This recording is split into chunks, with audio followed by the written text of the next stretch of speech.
Hello, and welcome back to the second episode of Something Wicked. This is our evil campaign that we are running. I am the Smiling DM. I am joined this evening by Kiape, the resident Minotaur badass, Loraxus, the resident tree-loving druid with a vendetta against every living thing that wishes to harm the forest. And Raynen Smoake, our resident treasonous criminal. When last we left our heroes, they had freed themselves and a very large ogre named Grumblejack from Scarbrand prison and saved themselves from a fate equal to death because they were being executed. Also with the party currently is Tough, the Goblin Barbarian, but he has succumbed to the awful Fey originating poison that was in those emerald bees that caused him to swell up like a balloon last session. So he will be joining us when he regains consciousness, which will be fantastic, I am sure. Currently, the party has ventured across the moors. There are warning calls and alarm bells going off at the prison to warn everyone around that they've escaped, but the moors are deathly silent. And you have approached this manor house on a hill off of the Old Moor Road, and it has barbed wrought iron fencing. Nothing about the place seems inviting. Nothing about it seems like a sanctuary. And here we have my Google image picked rendition of the manor house that you see. Here you have an appointment to keep. You were asked to come and meet a mysterious benefactor here. And who feels brave enough to knock? I will knock. I'm the one who knocks. I shall knock. Sorry. So, door and I knock. So Raynen approaches the door. He knocks on the door. And the door opens to reveal this lady who you met. Oh, if I can get this Roll20 nice stuff lady. to work. This lady that you met Hey, it's my wife. at the jail. Hey. Hey. That's my wife. What? That's my wife. And she says, "Oh, dearest, it took you long enough." And she says, "We were wondering if you were ever going to make it. Please, come inside, all of you." And she waves you guys in. Grumblejack is kind of cradling Tough in his arms because he feels bad that Tough is a sack of pus right now and can't walk by himself. And she walks in and she kind of claps her hands, and these 5 or 6 sallow-looking individuals walk into the main hall of this house. And she leads you toward them. As she leads you toward them, you can see in the hall on either side of you there are all kinds of portrait paintings of these stony-faced aristocrats.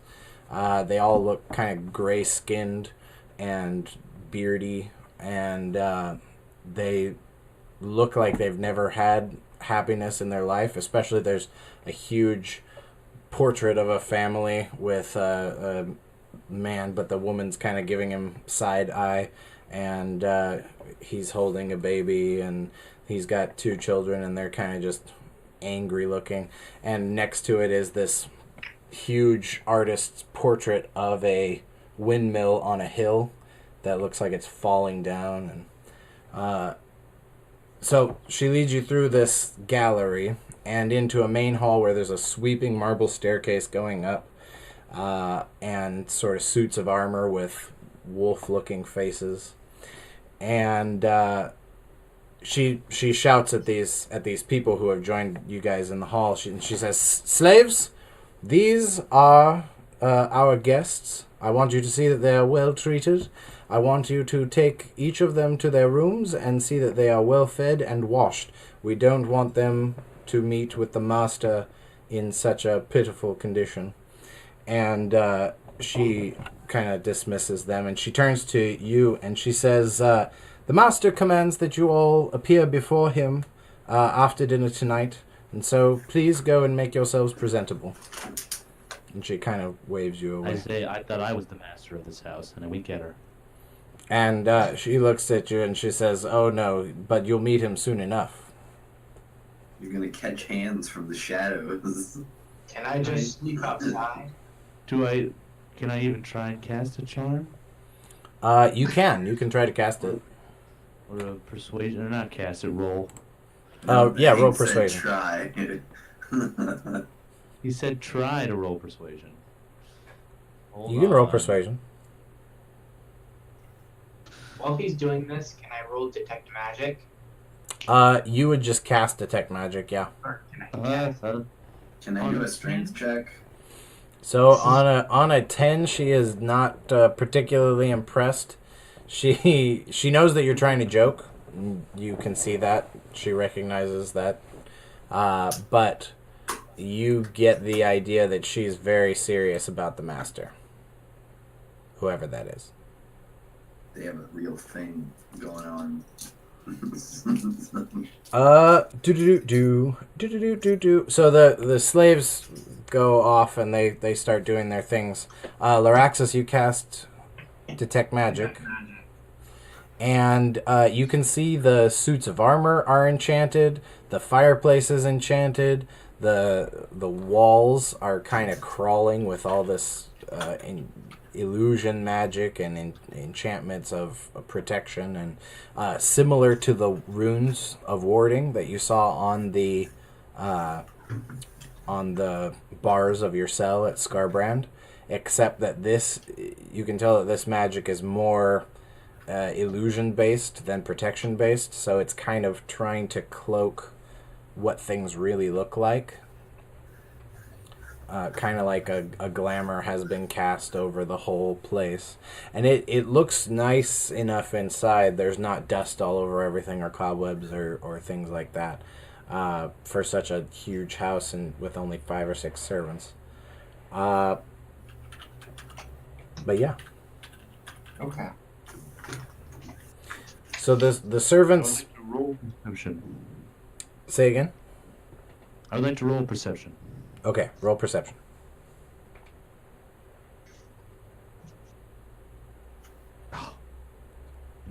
So you're kind of looking around, inspecting things because you see Loraxus kind of looking around and looking at the walls. Looking at the walls, at first glance, it seems to be that the walls are sort of carved with, rose vines and things, and children running and playing with animals and having fun. But when you get in closer and you look at it, it looks a lot more twisted and dark. The vines and the roses are actually snakes and just evil-looking monster things. And the children they aren't running after animals. The animals are chasing them, and you can see there are parts of the scene where they're actually being eaten by the animals. So it's kind of messed up visually, and you wonder who could be sadistic enough to carve something like this. Contact them about my house. Who is your interior decorator? Do you ask that? Yes. Yes? I do. Okay. Teodora says this house has been in the use of the cult for a long time, and that the master found it in a land far away that you've probably never heard of, where the locals were scared to death of it. So he decided to remove it from there and keep it as sort of a wandering outpost for the new order that he's creating. He says that the locals used to call it Death House. Why are you helping us? She tells you that the master wants you for his service, and that she only does as the master commands. She isn't helping you any more than he thinks you need, And she also compliments you, and she says that you've already done things that wouldn't be possible for other mortals. Hold on, can you say Death House again? Death House. No. Oh. Wait, is what's gonna happen? Okay. All I had to. Gonna happen? I'm not at liberty to say. That's a yes. Are we gonna meet the man, the myth, and the legend? Scott Sterling! Scott Sterling. All right. She wants So to bathe. the servants filed back down the staircase, and they kind of bow weakly, and they say, "Your rooms are ready." Take us to our rooms, quickly. And they do so. I am uncomfortable inside. And as you are walking up the stairs with this particular servant, he explains that you have been given the largest room in the middle of the house, and that they weren't anticipating your ogre, so he's going to have his own accommodations. But that they hope that you'll find everything to your satisfaction in the room. They escort you into the room. The room is grandly appointed. It's beautiful. It's got a lot of scarlet and gold drapery around the room. It's got piping hot food on a table in the center of the room. There are beds around the edge of the room. It has a window that looks down on the moor with the river running behind the house. So this is a nice place, and they are obviously hoping to impress you by the tone of their voice when they address you. They know that you're important somehow to the master.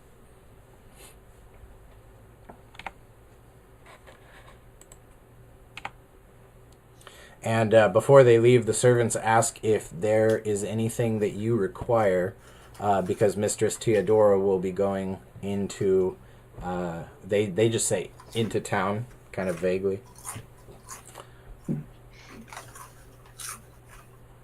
I would like horn polish. What? He's a dapper Dan man. They kind of look baffled. They go, is that a thing, sir? Yes.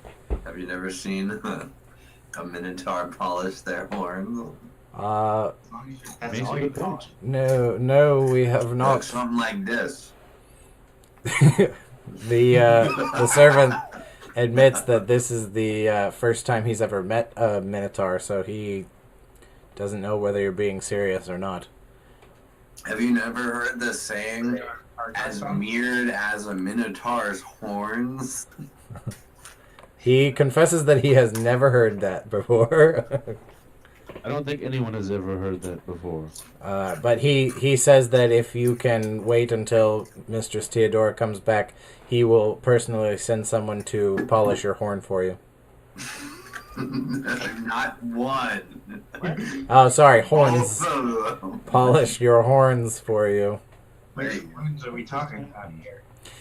And at that point, you guys would relate your shopping lists that you've already related to me.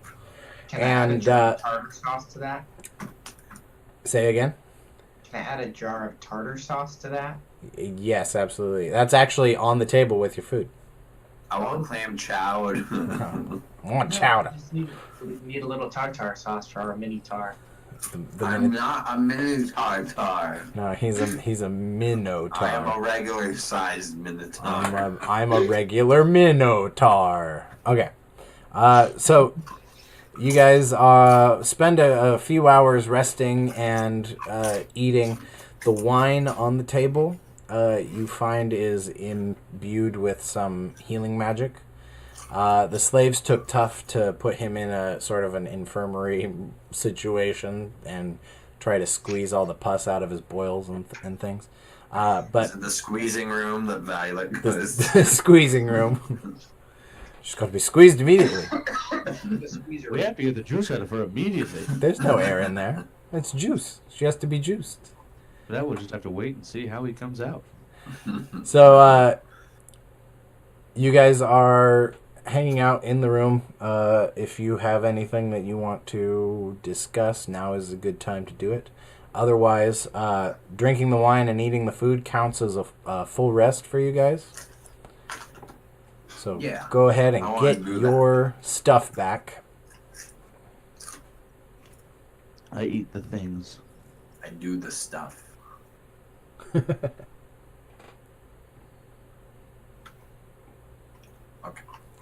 I think I'm already back. Is I'm there already back. can I roll a perception in this room as well? Yes. Okay. I hope I didn't just miss anything important in the last 45 seconds while my computer spazzed. No, you're good. Okay, good. Only everything. You get a full rest. Okay, yay! I rested. I would get back some of those hit points if I had been hit. Ha ha ha ha. All right. Between me and the pointy things. So, looking around this room, you can see that there are whetstones for sharpening blades, and there's a servant stationed outside your door if you need to ask anything. Otherwise, it's just a grandly appointed room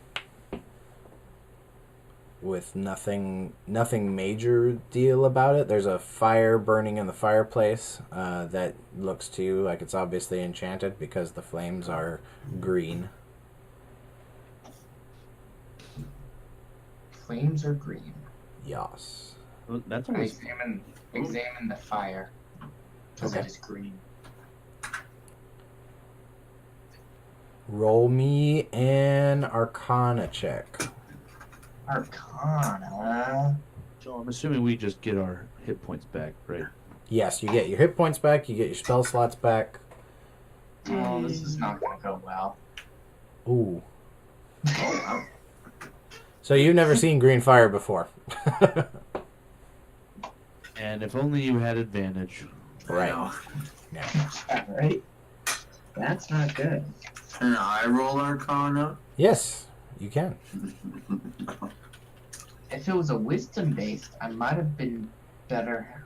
Oh. So Hey, Kiape, I like that. you being from Crete, you've dealt with traders and merchants before selling magic items and things. You know that this fire is not a natural burning fire. It is alchemist fire. And this particular strain of it must be enchanted to actually give off constant heat and burn for long periods of time because there's no fuel source, there's no dish of oil or anything. It's just this thin layer of alchemist fire that is burning in the fireplace. And you know that it's been made with some skill because it's beautiful and looks like and behaves like actual fire, instead of most alchemist fire, which is ridiculously unstable and can only be used as a weapon. I was gonna say instead of I'm fire, Yeah. warm. Is the alchemist fire being like produced from something? Is it attached to anything, or is it just exist? It's just, it's like there's a thin layer of liquid on the ground, kind of like glue consistency, and it's just on fire in the fireplace. I'm debating trying to steal some of the alchemist's fire. It is warm enough that you would probably burn yourself if you touched it. Well, I was like, what if I had a stick? Stick A might very burn. nice stick. I lose interest in it. It's arcane. It's not my There you go. forte. So after a couple of hours sitting and resting and inspecting things and discussing what's going to happen next, the servant returns with your shopping lists and says, Mistress Theodora has returned from town and she bade me give you these things. And you receive your gifts. I don't know if you guys have written them down. Do you need me to list them off? I have them written down. I am now ogre powered. So Kiape, you've received gauntlets of ogre power, which, what do they look like? Did you decide what you wanted the... They're the Goron bracelets from Kid Link from Ocarina of Time. So they're like that. And Loraxus, you have your laundry list of things that you've already written down, yes? Yes, I'm adding them to my character sheet now. So that the audience knows when you're watching this, I've given them each 200 gold to spend. And Kiape's done them up as fancy gauntlets of ogre power. And Loraxus went the other way with that, and instead of investing in one expensive thing, we got a laundry list. So a wand of secrets, leather armor, a wooden shield, a draft horse, a druidic focus, a bag of ball bearings, another bag of ball bearings, and a bag of caltrops. And then Raynen Smoake got a medallion of thoughts, a studded leather armor, a bandolier of throwing knives, a crossbow mounted on a bracer, and 2 hand axes. That's in addition to the shroud of useful things that you are still in possession of, Raynen. The servant informs you, Loraxus, that your draft horse is tied up outside, and if you look out the window, you can actually see him kind of drinking from the river, and he's tied to the side of the house where there's a little lean-to style roof. I go out to speak and make friends with it. All right. When you open the door, Theodora is there, and she says simply that the master will see you now. Okay. Oh my god. I go with her. But my horse. And she says that there will be time for you to pet your animals later.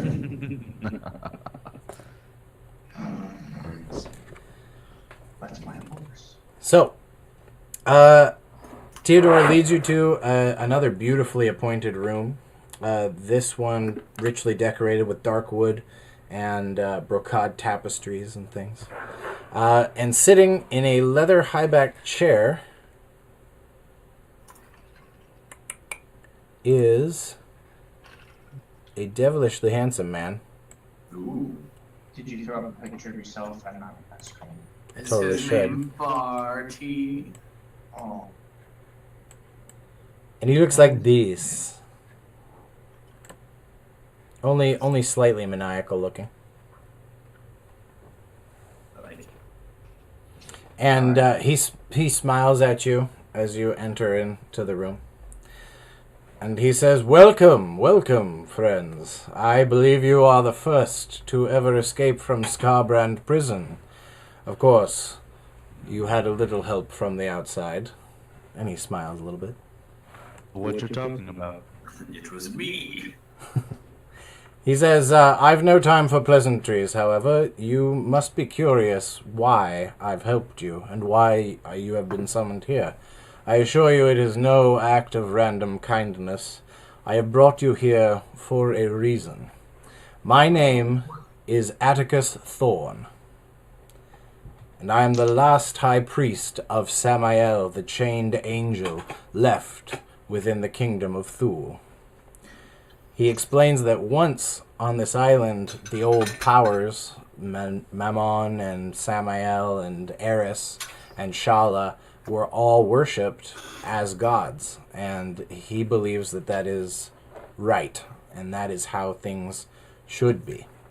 And he tells you that Samael, who is the chained angel of the 9 circles of hell, who waits in the nexus of hell, should be worshipped still, but he isn't. He tells you the King of Thule has become a puppet to the Trinity Church and the fanatics of the insipid sun god. For this blasphemy, I will see the same people who imprisoned you and branded you suffer. I understand what you have gone through, for I have faced it myself." And he peels back his sleeve, and burned into his arm is a runic letter H. He says, "My friends, it is my intention to burn the Kingdom of Thule to the ground. And from the ashes we shall build a new nation that knows its rightful masters. But I cannot do this alone. I seek servants worthy of Samael's majesty. I wonder if I have found them in you.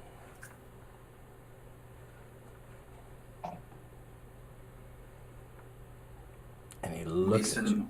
Mason is muted. Oh, never mind. Sorry, I just like to listen, so I don't say anything. Do I take offense to him saying that Samael deserves to be worshipped? Like, is he saying Samael deserves it over Shala, or in addition to Shala? The way he's saying it, it sounds like he venerates all of the old gods, but especially Samael. Okay. I don't see Samael on it. Well, He is not. This may be the first time you guys have ever heard of Samael. You guys can roll religion. Can I have a bonus of some kind for just my sheer age on religion here? Yes. Is religion... Because you've actually worshipped the old gods. You did. Oh, shit. These are, oh, Jesus, these ones. So, Loraxus, you aren't familiar with Samael. The name doesn't seem familiar to you. Kiape, you've heard the name Samael before, but since on the island of Crete your race worships Shala, you've only heard it from probably traveling traders or merchants or missionaries or things like that. Yeah. And gathering what you can from the way he's talking about Samael is not widely worshipped, and so the missionaries of Samael probably don't speak too loudly. Raynen, you are familiar with the story of Samael the Chained Angel, and you know that in the wars, the ancient wars between heaven and hell, there was a fateful charge of the angels where they gained a lot of ground into hell. But that the infernal powers, the old gods and the devils and the demons, sort of finally put their differences aside and banded together to fight against the forces of heaven and drove them back. And 2 angels stayed in hell. One of them was possessed and became the new old god of fire, and his name is Baal. And he's still sort of venerated as an angel, but you don't talk about him. Like he's twisted now, and so you don't talk about him. You can talk about the way he used to be, but not about the way he is now. But Samael was basically taken by all the infernal forces and used to put a wall up around the 9 circles of hell.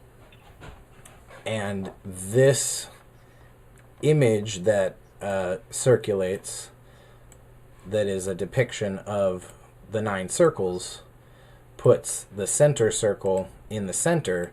It is called the Nexus, and that's where they chained this angel, and his celestial power is being tapped by all of the protections of hell.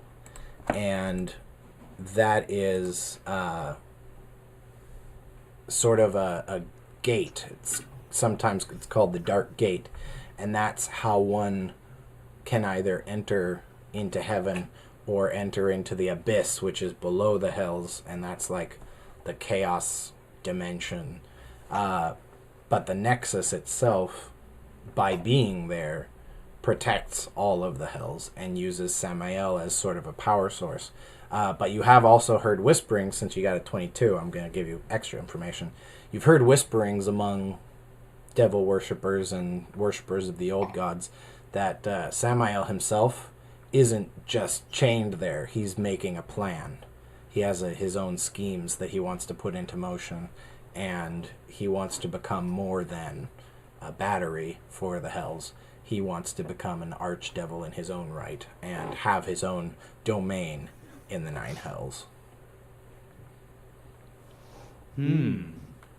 Interesting. So now that you guys have a better idea of what this guy is selling, He rises from his seat and his eyes kind of flash, and he says, "Join me. If you serve me in this holy endeavor, I shall raise you up in the eyes of the old gods, and in the eyes of men. I will make you princes of the new kingdom of Thule. If you swear fealty to me and to this mission, put aside your forgiveness, for I shall give you vengeance. Put aside your mercy, and I shall make you powerful. If you put aside peace, you may become my harbingers of war, and help me burn this kingdom to the ground." I'm down. I mean, If I it have no need to be a prince. and if it I just furthers want my Shala, horse back. So he definitely tells you that Shala will be made whole again, because he Yeah. knows, as well as you guys know, that Shala used to be this beautiful goddess of fertility and plenty, and now she's the goddess of hunger because she's been horribly twisted and changed by those ancient wars that happened. And so he's kind of offering you a chance to reclaim the glory of the old gods for the old gods and for yourselves, but yes, for them as well. I agree wholeheartedly Okay. to help. I Also, I will be right back. bow and I say, wonderful idea, my man. Don't. I suppose that works. He says, "Excellent. Let us make it official." And with that, he sort of waves his hand, and in a burst of fire and smoke, a scroll appears and sort of hangs there in midair before him. And he says, "Come, let us make it official. It is customary to sign in blood." Your blood or my blood? And I don't know if you guys can see it now, but if you go to the journal tab in the thing, in the Roll20, there's a journal tab, and it should say Compact of Thorn. I'll let your character. So let's do this, and this, and this, and this, and What are we this. doing? So I have now put this into your journals, Aha! I see it. and I will read it out loud. So this scroll has appeared in front of you and is hanging in midair. Thorn offers you a knife. He's just got this little letter opener knife, but very sharp. And he says, "It is customary to sign in blood. If you take this and touch your drop of blood to the page, that will suffice." And I'm going to read this for you guys. So it says, "Behold, on this the 19th day of castings in the 17th age of this world, a perpetual compact is made between Cardinal Atticus Thorn, hereafter referred to as the Master, and those who would be bound to his service, and his acolytes, hereafter referred to as the Bound. Both Master and the Bound shall hold fast and true to this compact through all trial and tribulation. By blood and soul the Bound commit to the compact, and swear it shall never be undone. The Bound shall know and understand the 4 loyalties. The first loyalty is to their patron and god, Samael the Hidden, chained angel, future lord of the 9 circles. They shall do all that can be done to further his worship and his glory. The second loyalty is to their master, he who is called Cardinal Atticus Thorn, highest priest of Samael in the Kingdom of Thule. They shall do nothing to harm the master, and shall obey his every command, as long as those commands do not clash with their first loyalty. The third loyalty is to their companions within their cult, the other Bound who serve alongside them. The Bound shall deal with each other fairly and honorably, as long as doing so does not clash with the first or second loyalties. All treasure, wealth, and reward garnered in their exploits will be shared equally with all of the bound who aided in its acquisition. The fourth loyalty is to themselves, for Samael is the lord of ambition, and all who serve him should strive to become great and powerful in his service, as long as doing so does not clash with their first, second, or third loyalties. By their weakness shall he know the unworthy. The bound swear that they cleave to and uphold the four loyalties, even in the face of death and damnation. The master swears that as long as the four loyalties are upheld, he shall reward the bound all that they deserve for their deeds. Thus it is written, and thus it shall be. We, being of sound mind and free will, do so swear, and let they who violate this compact know all the wrath of the 9 circles. And you see 4 spaces to sign. You also see that there are some illegible scribbles at the bottom of this contract. I tried to read the scribbles. Go ahead and make a... What would that be? Just give me an intelligence roll. Hey, I am the dumb. This looks like it was written by a 4-year-old, and so you cannot tell what it says. You know that it isn't Tuff's handwriting, because he's still in that infirmary room.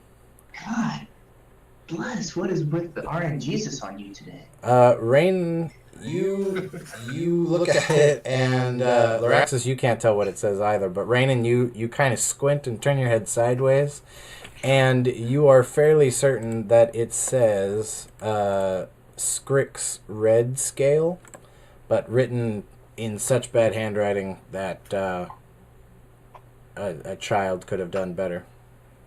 Whoever this is doesn't speak Common as their first language. Or isn't a child. Fact. That too? We're smarter than a 1. I got you there.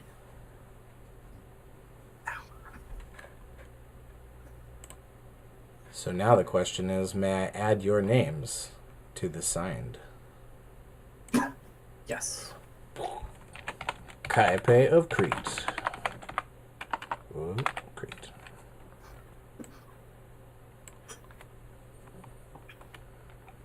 Can I spell Crete with a K?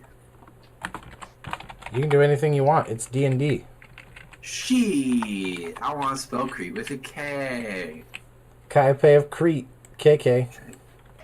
K. And then Loraxus Thoreau. Oh, Jesus.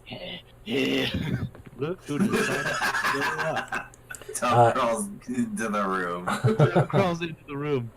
Still covered in bees. What's going on? What you got doing? So, Tuff, you have been in a hospital bed for what feels like forever, and you're They left pretty... you in a hospital? You're in this manor house being basically squeezed by servants to get all of the bee juice out of you. And Grumblejack was very worried. And when you finally come to, you are told by the servants that they await your presence in the Great Hall. I gotta go, guys. Listen up. You're gonna let me out, and I'm gonna go. I'm gonna go there. All right. So they kind of chauffeur you to the Great Hall, and you walk in on this scene. This dude. Hey, can you see in the Roll20? That guy with the smile. Yes. So you've been standing at the door long enough to see this person is called Atticus Thorn, and he is the high priest of Samael, the chained angel, in the Kingdom of Thule. And you can't hear everything that he's saying, but you can see several things that make some sense to you. He has all the trappings of someone who worships demons or devils or the old gods, which being from the wilderness of the Kingdom of Thule, you would know that the old gods and the Trinity Church are kind of fighting each other pretty much constantly. And those people from where you are from mostly think of the old gods as gods. Inside the kingdom, they're thought of as devils and demons and things. And you hear him give this pitch that if you join him and if you band together as part of his cult, he will help you and he will reward you and he will make you princes of a new kingdom, one that is built in the majesty of Samael, the hidden lord of hell. And he rolls up a sleeve and he shows his own brand of H. And you know that this is someone who has gone through similar shit to you guys. The last thing you see from your hiding place at the door, because I'm assuming you would watch before you barge in. I may be wrong about that. But what you see is him offer all of this power and all of this glory and all of this station to your companions, the three who are in the room with him. And then from thin air, he conjures a contract. And each in turn, you see your companions sort of slit their finger and press it to the page, and their name appears on the page, written in fire and blood on the compact. And that I would like to sprint in the room and slap my hand down on the contract. perfect. Is it? Are you already bloody? Is that what it is? Yeah. Do you Yeah. already have blood on you? Yes. I might have killed the guard on the way in here. We aren't going to talk about it. Yeah, the name Steven Justinson pops up on the contract. Oh no! Ooh. Ooh. So in your journal, you can read the fine print of the contract, but Atticus Thorn just smiles when you start running from the doorway, and he says, "Master Tough, I am pleased that you have joined us. Please, my condolences for your present condition, but your enthusiasm is most invigorating." And he just smiles at I'm him. not going to let these chaps get rich without me. He says, "No, absolutely. For you must take care of yourself as well as your companions." Of course. He thanks you and he says, "Your first trial begins in the morning. And after that, your training will begin." And with that, he sort of bids you good night and rolls up the contract and tucks it away in a sleeve. What an odd person. What a strange person. Says the little, like, person. I just switched to a completely normal voice too. I'm like, what a strange person. Where did that come from? All right. I guess Tough can be surprisingly sophisticated at times. Don't talk about it. No. He must have rolled a 19 on his instinct. I was gonna say it's the bee venom. It's making him sane. It's finally balancing out some of the things going on in his goblin brain. That's pretty. You know, guys, I would have loved to have a off problem. like left and just like shoot the venom back out of his arms. He becomes As like- Spider-Man, but for bees and Well, goblins. I am an archmage. He becomes Not an arch. I am a magician of a rogue. arcane trickster. Yeah, arcane trickster. So it's a beast. Bees! You become Bee Goblin. It's the fantasy Instead of- equivalent to Spider-Man. Instead of the goblin, I am goblin. Goblin bees! Yes, pus A goblin. goblin. Goblin. Okay, so he bids you good night, and he says that in the morning your trials will begin. And you are allowed back into the house, turning back into the room. He's gone. He has disappeared. But you do hear other voices from other places in the house, talking and laughing and things. And it sounds like there's sort of a celebration going on in the dining room across from the Great Hall. What? I say we investigate. A party without me? Party don't start till I walk in. Wander over that way. Gee. Steve. All right. So walking over in that direction, you see this grandly appointed dining hall with a table with places set for at least 12 people.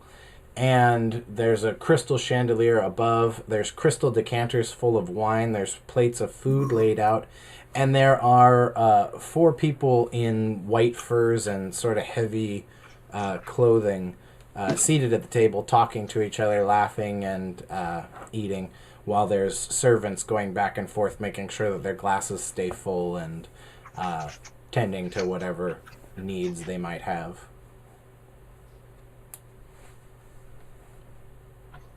I cast Detect Poison.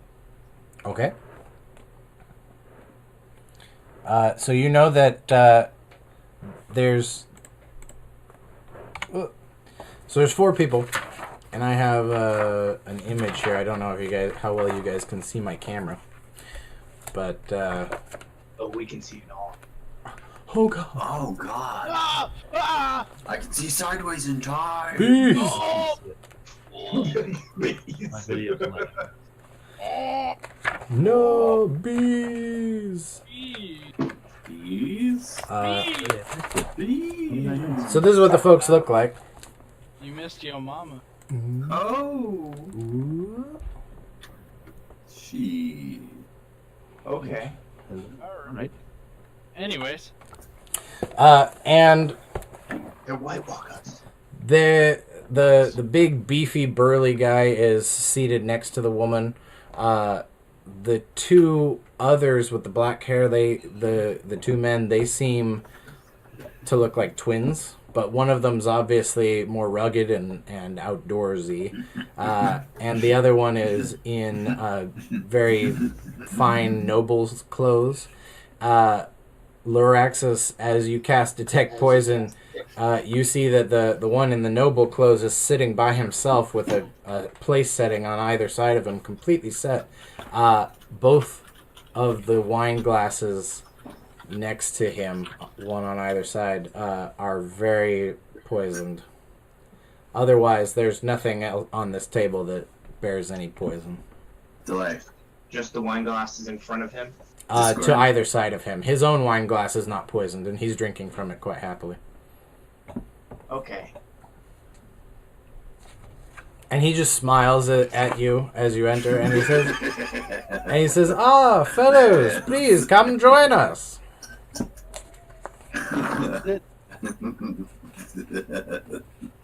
Hey, Keith, you're not showing the Discord chat, right? Right. Okay, good. but is one of them an edgelord, Hank? He doesn't seem edgy. Okay. He seems very friendly. So it's like our good old pal Dale Walkar. No. He's friendly, but That's up to you guys. But so he kind of waves you over and he says, "Please come, eat with us, drink with us." I go to sit next to the lady. All I right. go to sit next to the food. So you go sit next to the lady, and the big beefy guy at her right side kind of gets up a little bit at you, and she says, "No, it's fine, it's fine." And he kind of calms down a little bit at that. And she just looks at you and she says, "And what is your name?" I don't think our names matter right now, baby. No. oh yeah. She go ahead, roll persuasion. My name is Raynen Smoake, but you can call me anytime.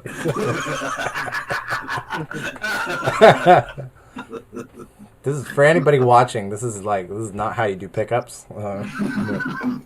Don't do it. But feel free to try. This is like a step below Filthy Frank. She kind of smiles at you, and she seems a little bit taken with you. And she says, "No, that's true. Tonight we should simply eat, drink, and be merry, for tomorrow we may die." Wow. And she winks at Until you. it registers. Is Rain holding food? I don't know. Raynen, are you digging into the food yet? Eaten. I am. I was. I waiting. like He was I want flirting you to first. Okay, I want to slowly try to poke whatever he's going to eat with my horn. To test And, it? and steal it from him very sneakily. Oh, okay. Roll a sleight of hand. Like he's holding it, talking and holding a piece of food, and I want to steal it. Go ahead, roll sleight of hand. Why do you want to do that? Because I don't care about women. I only care about food. So Kiape, Sorry. Kiape, you kind of lean into his food, and he's talking with this girl, and she flirts back with him, and then he goes to lift the food up, and he turns and he sees you right there, and you just Hey, weakly buddy. kind of go, ah, and then back up. I'm surprised he didn't just try to bite his hand. I'm surprised you didn't make me miss and hit him. I know. I was expecting that Knock him out with your horns on accident. Whoops. Yeah. Oh, good. You startled me. Oh, good. Ah. So, Ah. the woman, too. I asked her what she meant about how we might die tomorrow. she says, "Well, tomorrow the trials begin. Haven't you met with the master yet?"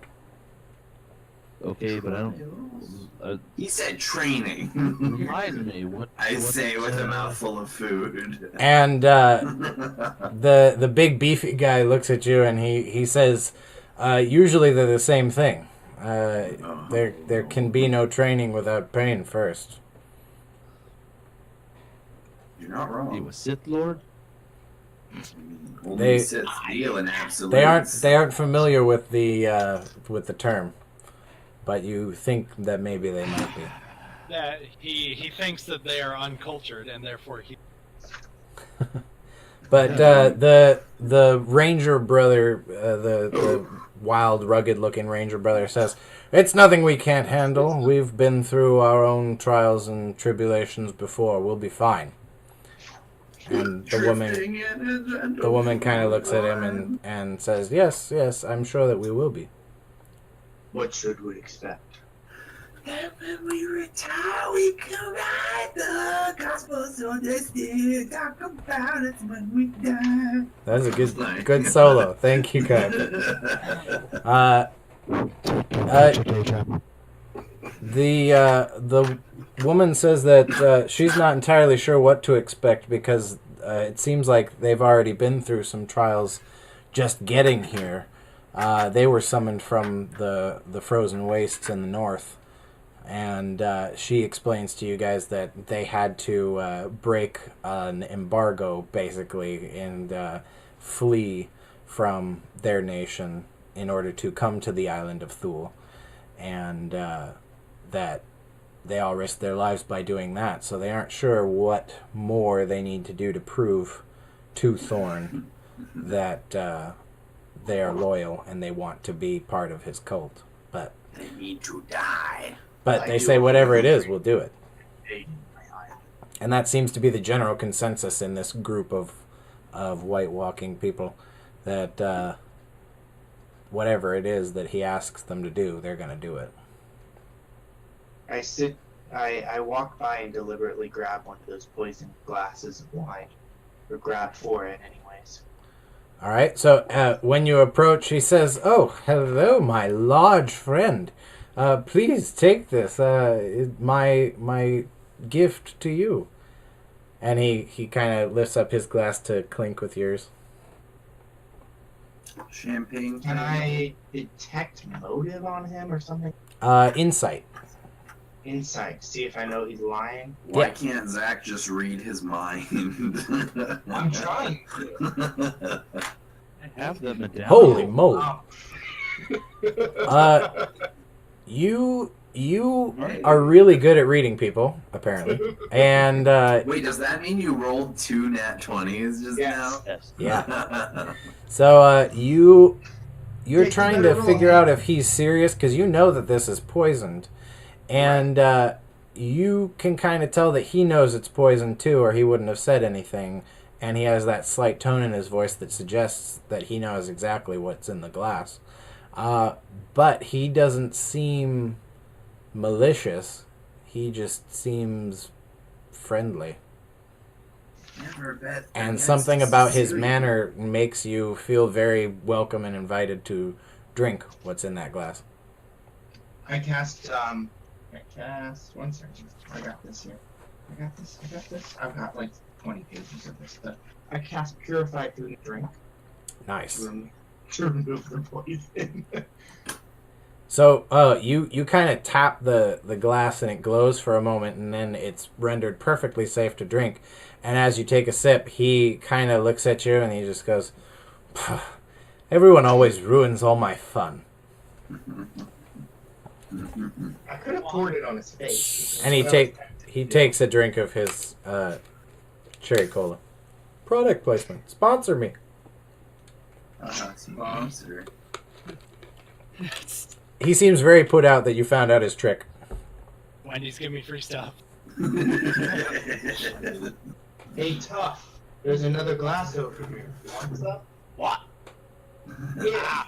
I grabbed the other poisoned goblet and pulled it towards Tough. Ah. Did you say that out loud?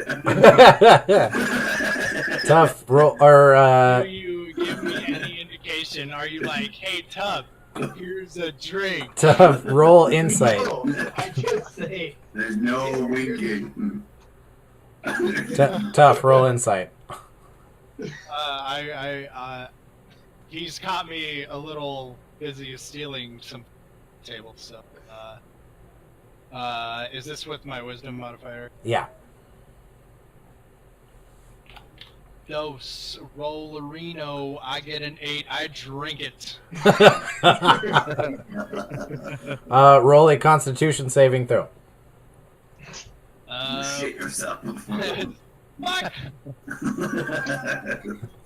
Constitution. Hot snakes. It gives you the hot snake. And I passed with Nice. that 20. Oh. So you take this I am a glass goblin. and you're like, thanks, and you start Thanks, mate! and you just and you're like, well, that was okay. And Tough just slicks back and starts drinking some of his Pepsi. Sponsor. Sponsor me.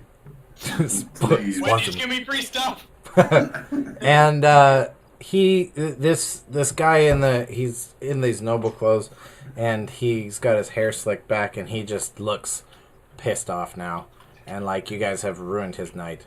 And he says, "Well, Long face. he says, well, it's been so long since I've been able to play a trick on someone, and you seem intent on ruining my night. So tell me, where did Thorn find you all?" I nudge him and go.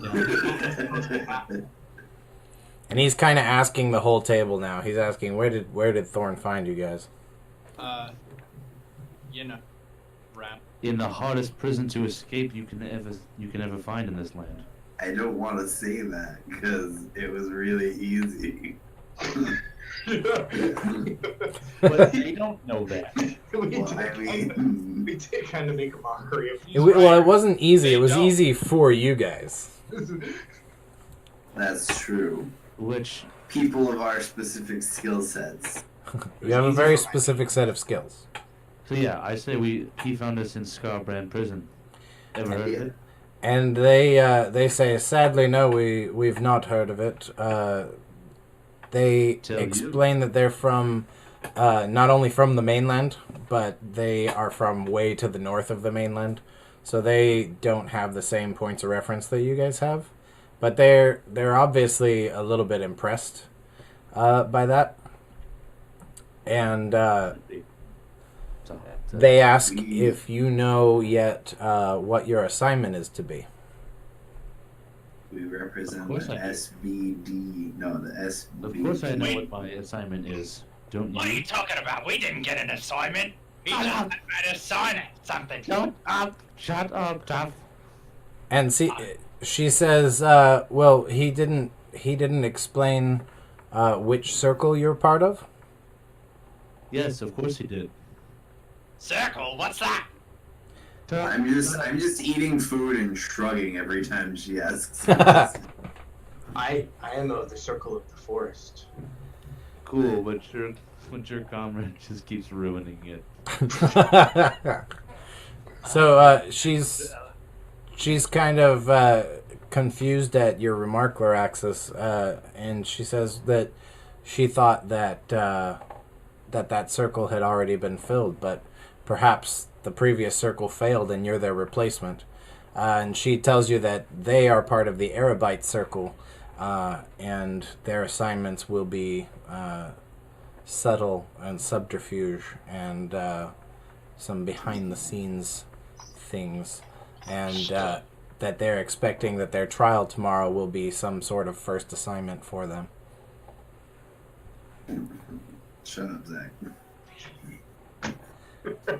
But she kind of tells you guys gather from what she's saying that each of the groups that Thorn has called here has been put into their own circle, and that the names are named after the different circles of hell. And so their circle is Erebus, which is the goddess Eris's domain of darkness and magic and things like that. Isn't the guy that? And so you know now that these are some of your fellow bound servants to this cult, but part of a different circle than you. The circle. That means we're not held to the same standard with them as with each other. Fair. What? Probably fair to say that. Because our contract said that we can't betray each other. Oh. But Did it? it said, but it said a certain way. It said it in a way. Is to their companions within their cult. So, I mean, other cults are enemies? Well, no, they were the same cult, just different circle. Yes. So you guys would gather from that even though these people aren't your immediate companions and the people that you must share rewards with, they are part of your same cult, and probably not a good idea to straight up throw hands, but that they are not bound to the same circle as you are. I just want to take her to the sack. That's all. That's all. Of hands. The sack of hands. I just want to, Take it to the hand sack. I just want to disappoint her real hard. That's fair. So as the night goes on, as the conversation goes on, they explain who they are. Her name is Elise. She goes by Z. She is a witch, sometimes called the White Raven, and she points, and perched on a little molding around the room is a white raven, and that's her familiar. And she explains that she's kind of the leader of the circle. She was appointed by Thorn, and the three men are loyal to her. And one of them is Alfson, and he's the big burly dude. He just has been her protector and her friend for a long time. And the two brothers are Track and Trick. Track is a master bounty hunter, and he has been hunting humans for as long as he ever hunted animals. And his loyalty is to his brother and to the witch. But Trick is he's even more of an open book, and he starts openly bragging about the reasons that Thorn probably chose him, because he's a priest of Samael as well, and he has been poisoning and murdering people. He would invite people over to his house, and he would poison them with poisoned wine, and he would lay their bodies out in all kinds of obscure and inappropriate positions and wait for the local authorities to come and find them. And he wasn't ever caught. And so somewhere out there's a few towns where his name is still floating around as the killer of all of these people. And he seems very, very friendly with you guys, but you aren't quite sure how much of that is just him being demented versus him actually being friendly. Look, I posted a bunch of stuff on accident. You got a lot of language proficiency, friend. I do. That is true. That's a lot. 1, 2, 3, 5, 6, 7, 8, 9, 10. You have 10 language proficiency. Oh, how many times I posted it? That was a mistake.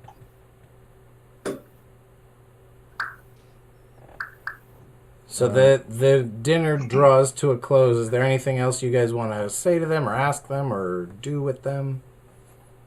Would like to accompany me back. Go ahead. An invitation. Roll. I would like to make a point that I've stolen about 10 apples from Stolen what? 10 apples from the table. You have. What are you doing with them? He's putting them in his Saving them cheeks for like a later, chipmunk. Okay? But I mean, how? I have clothes. Bag. Do you? You're a lot lumpier than I remember. I have a lot of equipment. Okay? You guys Why have did been it given. suddenly You look guys like were all something given new clothes as well, because the prison rags that you were in were no good. So. I have pockets. Nobody lets me. That can hold 10 apples? You 10 can. whole apples. Good try. They Tough. You know that they've seen you taking the apples. Nobody seems to care. They're like, give him the apples. That makes my life way better. I think you should make like an acrobatics check to balance all of those apples. Raynen, Why can't I hold all these apples? make your persuasion roll. There's my acrobatics check. You have masterfully hidden those apples away in places that you didn't know you could stick apples.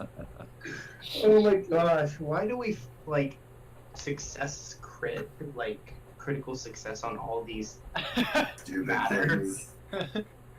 Hey, 24. Hey. At 19. So after several decanters of wine being filled back up on the table, everyone's good and socially lubricated, and Raynen, your advances toward Elise, though they are clumsy at first, you two actually manage to get a nice rapport going, and when you ask if she'd like to accompany you back to the room, she accepts. Hey, gonna get laid tonight. Kiape, what was that strength roll for? Nothing. Nothing. Nothing. Tra-la-la. Nothing now. It didn't break, so I'm not gonna tell you.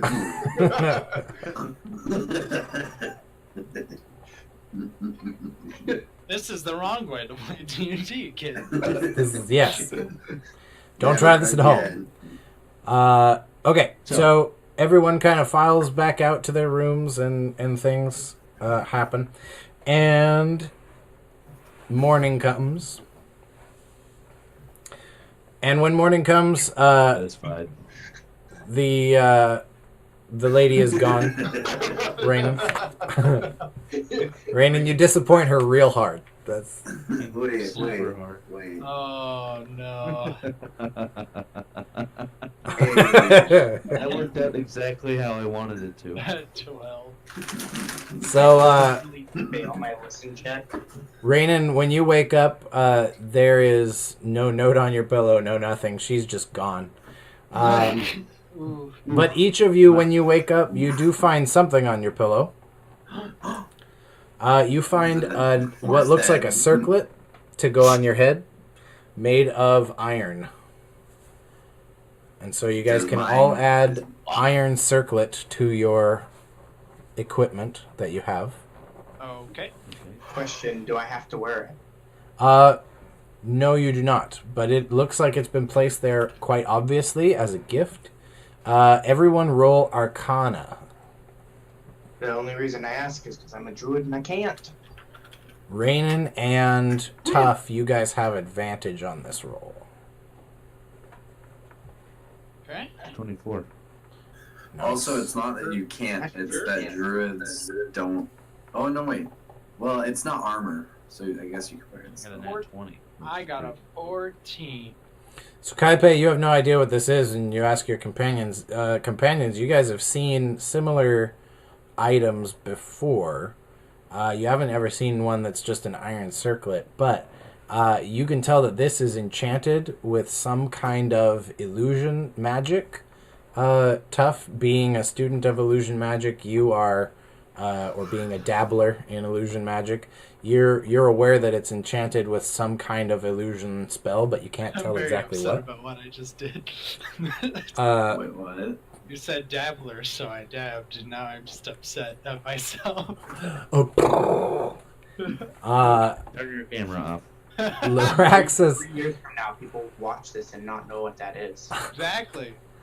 Loraxus, you are aware that this is a spell that is an illusion spell that will affect whoever is wearing the circlet, but you're not sure of anything else other than that. Raynen, you have probably used devices like this before. This is an iron circlet, and that's what it looks like, but for all intents and purposes, this is identical to a hat of disguise.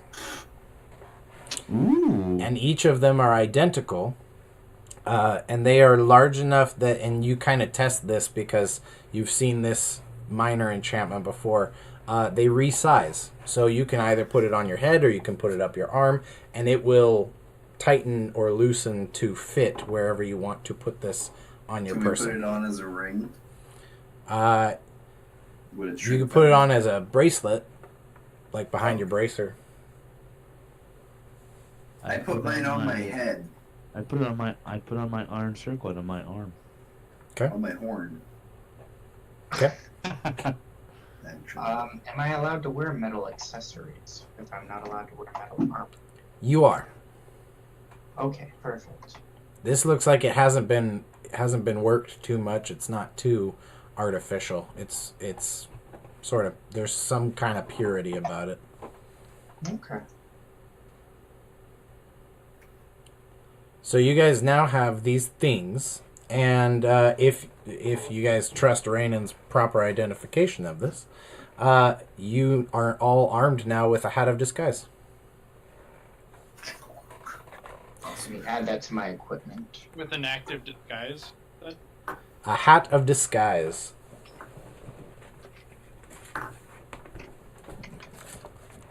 Is it just a hat that casts guys? Yeah, so it's a circlet that while you are wearing it, you can use disguise self at will. Oh, I already have that spell as an at-will. This is an at will ability, and so as long as you are wearing it, you can cast it, and the disguise lasts until the hat is removed. Not like a concentration spell. What are we Right. disguised as? So that's what's better about it, is that it doesn't require Concentration. this concentration. So does anybody want to use it? I will use it. Kiape? I'm just happy that I have it, but it is not on my mind. I disguise myself as tough. I just So- myself as tough. Kiape, you place this on your head, and you're like, okay, if this works the way I think it works, I'm going to disguise myself as tough. You disguise yourself as this kind of handsome-looking, buff human, and you try to change the disguise. This isn't what I wanted. You try to change the disguise, but it doesn't seem to change. It seems like there's one setting on this. And it's this disguise of a fairly butch human with fair hair. I take it off and say it's broken. He clutches it. So fucking dumb, hate it. Garbage. Garbage. I'm gonna go sell it right now. So I'm you gonna go- you have Glad I declared it signed broken. eBay. This is trash. We need magic eBay. That's what we need. Ye old magic eBay.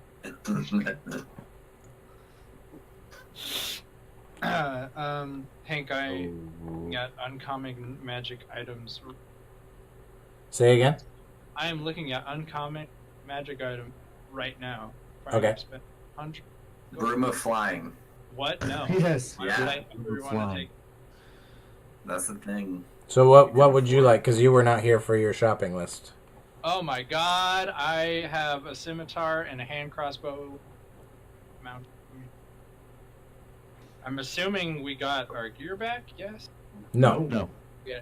Yeah. So. you don't have your old gear. You have whatever common gear was bought for you by the slaves. Is he like a outfit right now? That would be really ridiculous looking. See, like a what? Goblin in like a nobleman's outfit, or are we just in like sturdy plain clothes? They're just plain clothes, commoners' clothes. It would just be really amusing to see an overly buff goblin with the sleeves ripped off of like his nobleman's suit. Yeah. That needs to happen eventually. Human music. I want to say that I'm trying to look. Does Tough believe in sleeves? I don't know. Sleeves? Tough wears sleeve. Tough doesn't care about showing off his biceps. Just them. You best start believing in sleeves, Missy, because you're in them. Oh, actually, I'm a monk rogue. What am I doing? I don't wear a shirt. Quick, flex. Roll to flex. Tough. When you look at your body, though, your welts are going away now, so that's good. That's good. Sam, I am rolling to flex. I don't flex. Oh, Wait, Still kind of sore from the night before. You're not quite sure what you did, but I am too weak. Did he leak when he flexed? there is a knock at the door, At my door? Oh no. and into your room walks Theodora. But I didn't open the door. She just walks into your room. She doesn't care about you or your feelings. She says, "I hope you're all decent. Did you enjoy your Well, I'm not gifts? naked. Did we enjoy what? Your gifts." Oh, I say mine's broken because I Of tried to course you look like should him be and I on pointed her. tough. She explains. She says that the iron circlets will allow you to move amongst your enemies as one of them. And so if you wish to take on different disguises, you must encounter more of your enemies. Does it sound in there So it adds disguises as we kill people, or what? She says that you don't have to kill them, but generally that's more fun. Hey, tough, come here. What? No. Give me your skin. She says that you don't have to kill them, but taking their life is one way to procure the disguise. Otherwise, a touch is enough. Okay, I just like put my hand on Tubbs' face and go down it slowly. I smack the shit out of you. So she explains that as long as you are wearing your circlet somewhere on your body, if you touch someone or kill someone, the circlet will remember what they look like and can disguise you as that person. Okay, now I try to disguise myself as delay again. Goddamn. And it works. There are now two toughs standing in the room. Double tough.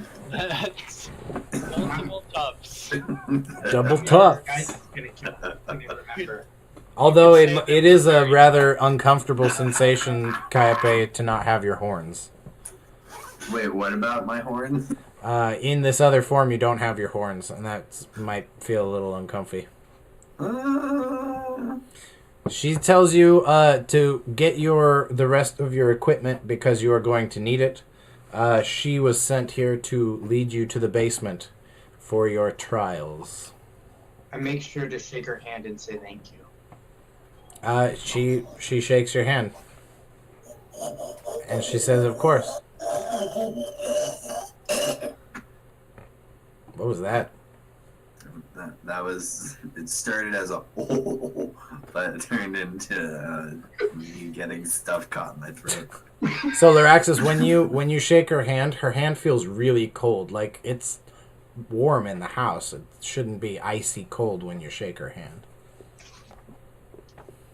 It's because it's so big. Is she alive? Yes. Can you see my camera? She's not No. undead. Look at my camera. Oh God. I am perfectly normal human. Hello, yes. Hello. Yes. All right. So she says, "Get ready. She's going to take you to the trials." Okay. Okay, let's go. Do the trial. I pray to Shala that I might destroy my enemies into dust. She says that she says you have done well to escape from Scarbrand and accept the master's offer. However, you are still not ready for his service.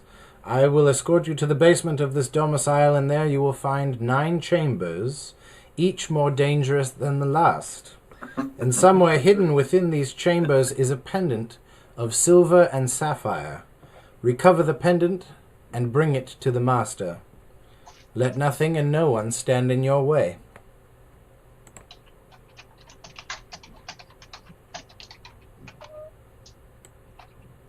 And with that, sha-na-na-na-na-na-na-na, Shing-a-ding-a-ding-a-ding-a-ding. I need you dudes right here. Here The is trials. my. Oh, wait. Is that it? Nope, that's not it. Oh, whoops. How do you do the Right. thing? Here. I'm dragging it onto the. All right. Oh no. So no. she asks if you have any questions before you head down. I don't know how I'm like deleting people on the bottom of my page. Oh, there. Right. Are we in the trial room or are we? Here, I'm gonna put you guys right here. Okay. Here, wait. No, I got it. That way you guys can figure out marching order and whatnot. I did it. Wait, is there 2 of me now? I'd say the Minotaur goes first. I will go first. I will follow. I am Mr. Beef Face. I am also second, Mr. Face. I will go second. Do I have you on here, Tough? No. Potentially. Also, Michael, you slapped me. Yeah, I You did. slapped me, I break your face. Roll your hit. Roll your damage. No, I was gonna say you can shape. If people Right. shape change into me, do they? Have You the horn? pull your character onto the map. Thank So if you go into journal characters and find, yeah, there it is. It's illusionary, so I mean they do, but they can't exactly attack with them effectively. So she bids you good luck, and she shows you the stairs. I go in. Grand, I would like to move down the stairs watching for traps. All right, roll investigation.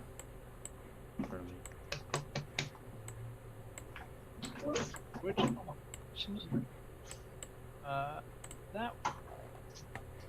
that part. So this is a set of stone stairs leading down through an archway.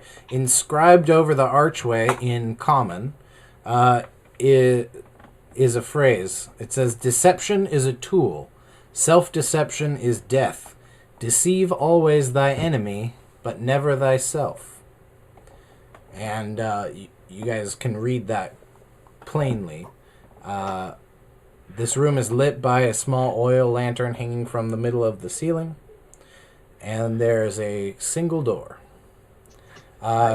Investigating, Tough. You look around the room to investigate, and you don't find anything besides some footprints on the floor, which you can't tell if they were made by you guys coming in. There are a few at the corners of the room that were definitely not.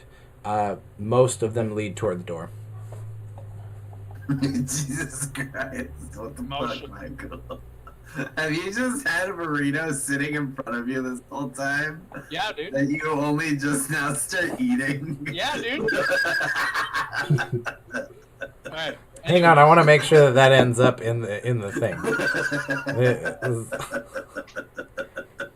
Like, you just pick it up casually, but it's been there since you sat down. Yeah. Oh my. It's just been here. Been waiting. He's been failing his perception checks All right. for the burrito. Also, I can't really find a uncommon magic item that I want right now. Then pick one you don't want. Yeah, so I'm gonna just spend the rest of that 100 gold pieces on basic starting equipment and a trident. Okay. Trident? A fucking trident. You heard me. All right, you have a trident and starting equipment. Yeah. Why don't Is you it bigger than get a you? bag of holding and put it inside of your bag of holding? All right. What did you say, Hank? You have a trident and your starting equipment. Fantastic. So you've done your investigating and you don't find anything significant, really. Grand. I can't wait to never mention it again. I asked the party if they're ready to proceed. I believe a trident is it's at least a simple Super weapon, ready. So I am monk. Okay, we're going through the door. All right. Mark. Kiape, Yeah. make a. Let's see. Make a dexterity saving throw. Do I get the thingy? What My thingy? spider senses for being a barbarian? Uh, Do you know what I'm talking about? yes. Barbarian, or was it Minotaur, the labyrinth sense, or what? No, there's dex. This is Spidey senses. Okay. At second level, you gain an uncanny sense when things nearby aren't as they should be, giving you an edge when you dodge out of way of danger. I have advantage on dex Yes, saving throws you do. against effects that I can. Okay. You have advantage. Okay. He's gonna need it when he rolls 2 2s. I know. Haha, they're both trash. Dex. Oh, there he goes. All right. So, Kiape says, "Well, are we ready to proceed?" And everyone kind of says, "Yeah, of course." And he walks forward and opens the door. On the others, who is going with him? I would like to see. All right. You also make the dexterity saving throw. Okay. Is this an acrobatics check, I'm guessing? No, just dexterity saving throw. So for you, it'd be proficiency and dexterity because you're proficient in those. Again, I say, ye. So did Kiape disappear completely? No. Poof. I have tough on top of me. Oh, is that what happened? So heading toward the door, Kiape swings it open, and the floor gives out from beneath both him and Tough. The floor just drops out, and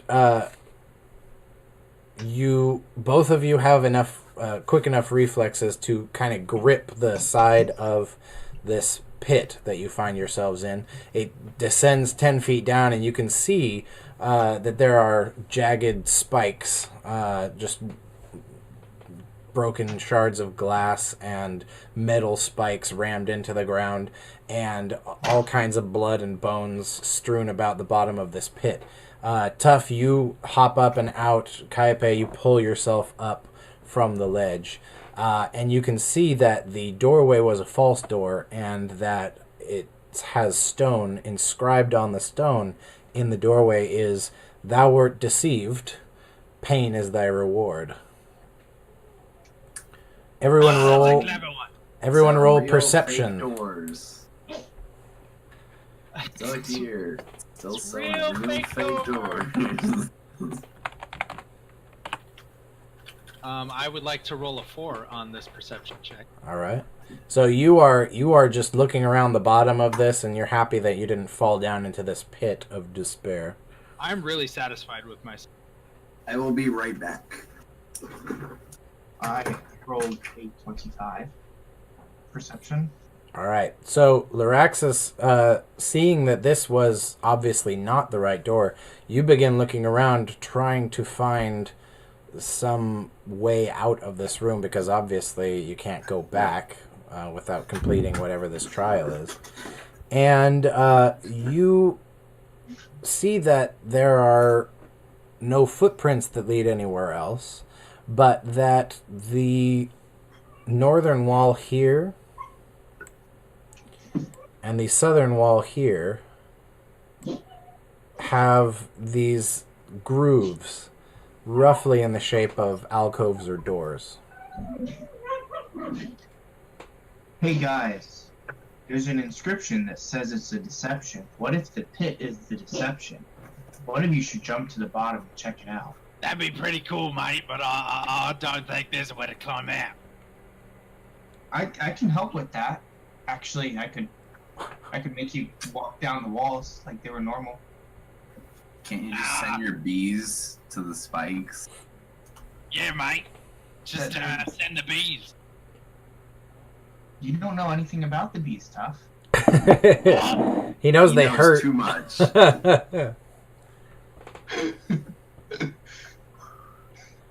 So, Loraxus, you can see that there's some kind of secret passage or secret compartments here and here. Are we pulled up enough now? Yeah, you guys are back out of the pit. Are you telling us about the walls or access? I don't know. I'm still debating the meaning of the deception on the door. Can I rip the door off of its hinges? It's across a 10-foot pit, but you can try. Never mind. Can someone tell me what happened? Yes. So they fell down a pit. Kiape opened the door, and it triggered a pit trap. Damn it. And so that's obviously not the way out of this room. Loraxus and you, looking around this room, you've discovered that there are indents and grooves along this wall and this wall that may be some sort of secret passages or alcoves. I start pressing on the southern wall. All right.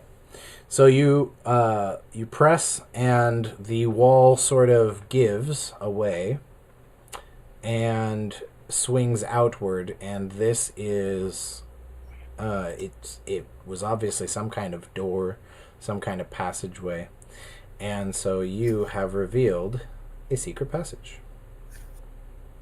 Wow! Da-na-na-na-na-na. With a door Alright. at the end. Since this looks like a hallway, we should definitely not meta and check the other side. I was already going over to the door to test it. Alright. I would like to push on the door and try to. Hey, Before you do that, Tough, Raynen, would you want to help him with this?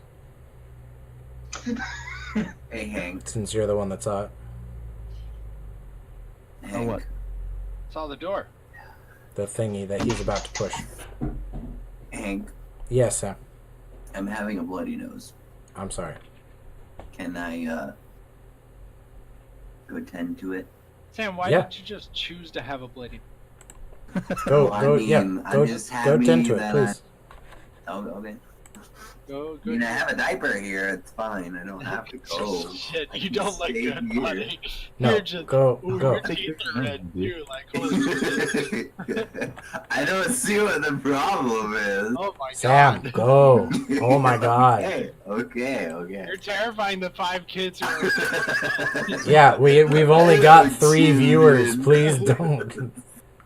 Okay, so wait, what? We're gonna have to put a parental So, advisory. Raynen, you saw here and here there were impressions and grooves like secret passageways, and Loraxus has opened one of these up, and it is indeed a secret passageway.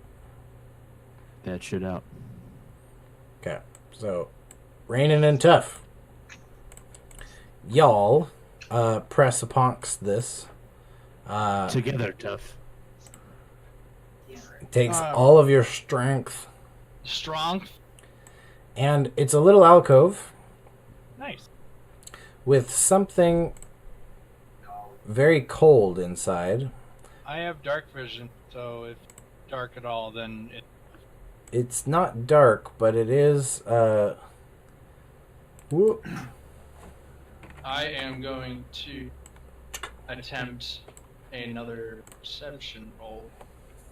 So this little alcove is only probably a foot deep, and on a little pedestal inside is a jewel that is emanating cold and emanating just this pale blue light.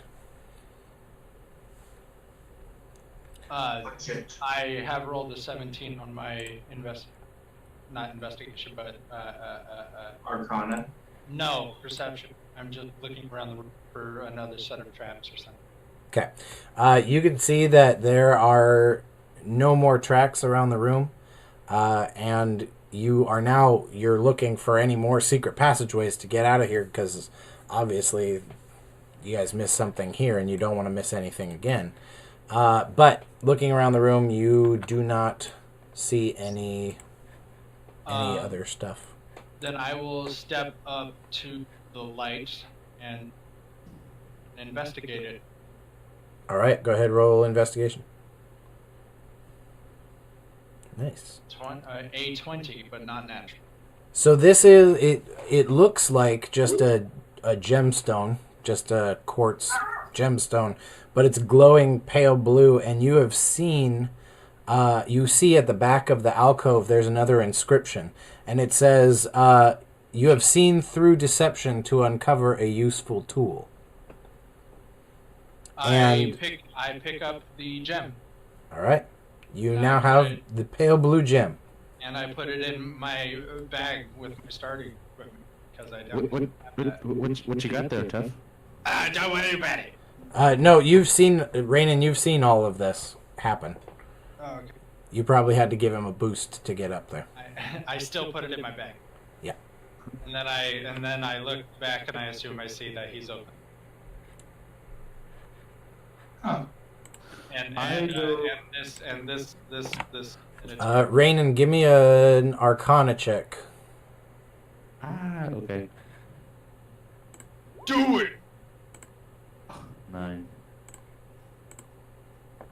Okay. Just checking. Who else is trained in Arcana?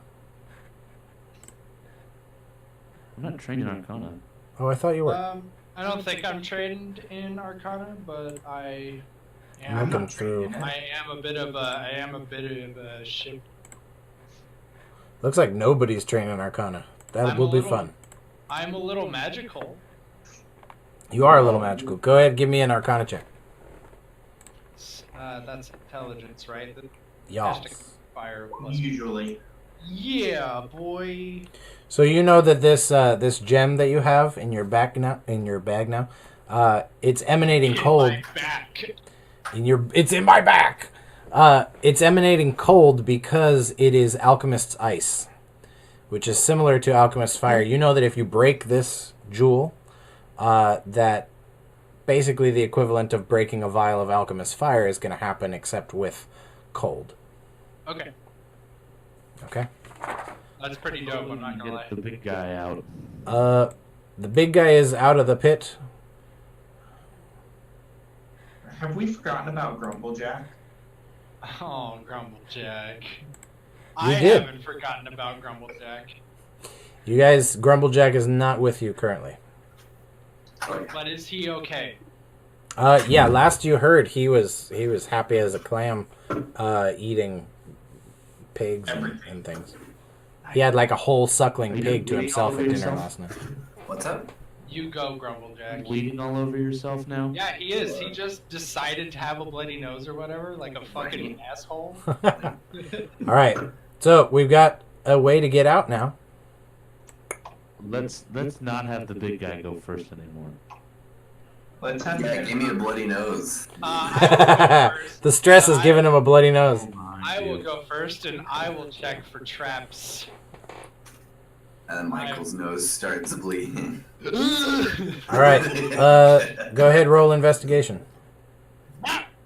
17, that's not bad. So the hall here is lit by another small lantern hanging from the ceiling here, which Dark lights inside. as soon as you enter into the room. Yes. Walking down the hall, you are being very careful. You're feeling the walls. You're making sure that there's no traps. There's nothing there.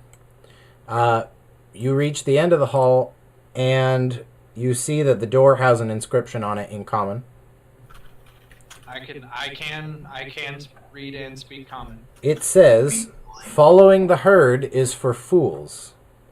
Fear not their icy derision. Instead, fear only thy master."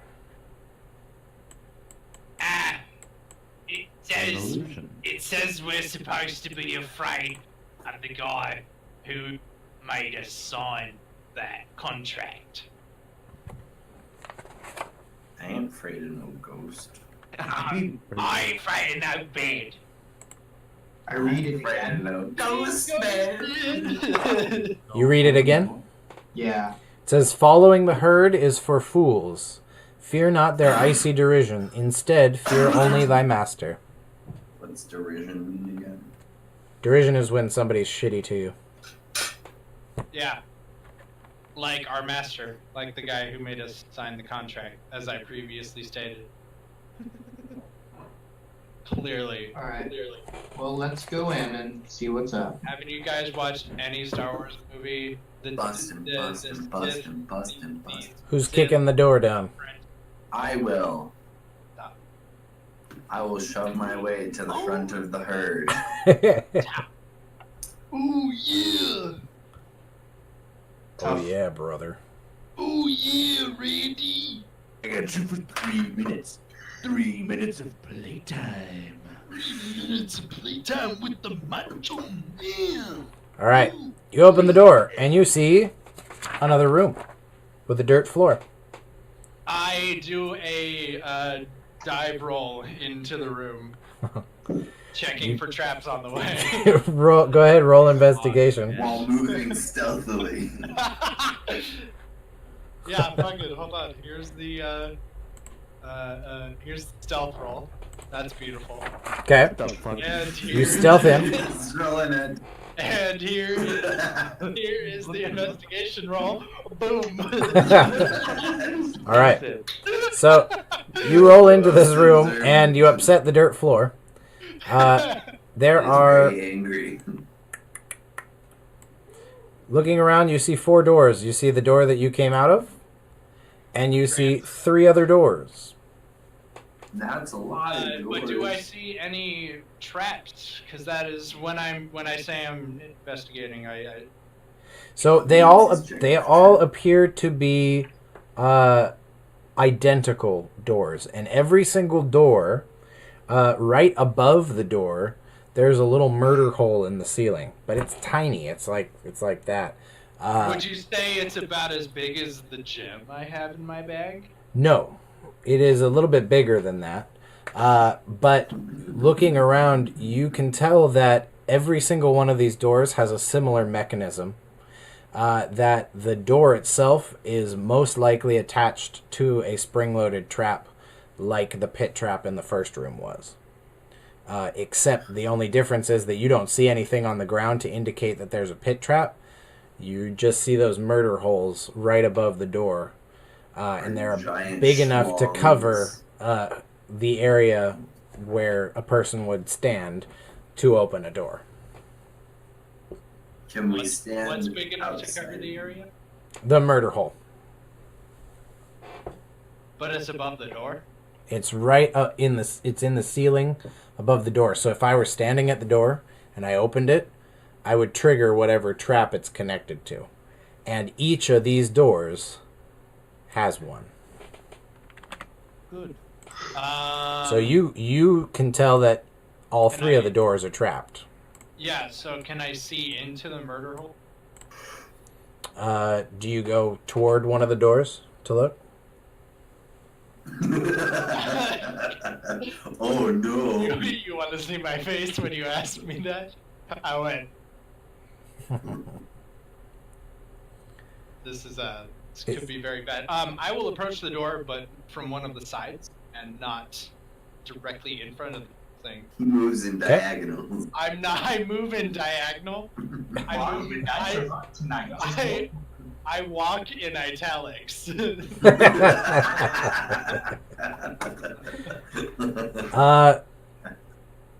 While he is doing this, everybody else roll perception or survival. Oh shit. Oh wait, I made I'll a put you guys in the room. This isn't good. This Hey. isn't good, and I'm No. gonna die. I'm gonna die. I rolled a 17. So, Tough, which door are you approaching? I killed the whole party. Tough, which door are you approaching? This one, or this one? Or that one. It looks like he's approaching this one. You're approaching that one. Okay. Diagonal. So, Kiape, while he is doing this, you look around, and on the dirt floor, you can see that there are... the ground is dirty and dusty, and it's covered with dozens of sets of footprints. At least a dozen individuals between them have walked toward both of these doors. Both. Wait, which doors? The bottom and right? The bottom two. The bottom and the right. Okay. Tough. Walking toward that western door, make a perception roll. Yay, a normal roll. So approaching it, you are careful not to touch anything, just observe. But you can sort of see the edges of the door have got this branching mold coming out of the doorway. And all of the heat in your body seems to fight really hard to stay because it feels like the air around the door is just sapping the heat out of the air and making it cold. I would like to nature check. Okay? I do that. Yes. Make a nature check. It's a wisdom, right? That one's intelligence, I think. I don't do that one a lot. Tell it. I'm not usually a highly.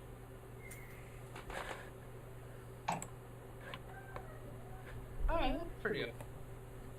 So, you have heard about this stuff before, growing in caves and stuff where you are from. Because if there's one thing that the goblin folk know, it's their fungus. This is a brown mold, which feeds on heat. And any heat brought close to it that touches it, that it can suck the heat away, that's how it grows. And it has grown enough to start growing out of this door. It hates the cold, and that's why it sucks the heat out of the air around it. Halves. And Loraxus, you, with your perception, you would have noticed this brown mold coming out, and you would know what it is as well. Oh, okay. Oh shit. Well, there, huh? I have burning hand. I can put onto Mage Hand. That would only help. That would grow it if you Yeah. want to kill us all. Yeah. Yeah. I could light it on fire too. I'm really good at lighting things on So fire. I look But at not recommend it. I look at our resident. What are you? Sorry, so Warlock. We've got a druid and a warlock and barbarian. Wizard. Oh, perfect. Who is? Oh no, druids aren't nature. What? What? Your microphone is giving out. Oh, sorry. Which magic class is the one that loves the forest? Druids. Druid. Druid. Druid. Okay, so it's exactly what I said the opposite of. Yeah. I hope you recorded that, Hank. I did. He did. He did. That Proof. I admitted it, man. We're self-aware here. You about to catch these mage hands, buddy. So I look at our resident druid, whose name escapes me at the moment. I don't think I don't anybody. really know by name. Loraxus. Loraxus. Give me a sec. You can call me Druid too. It's okay. He goes by druid.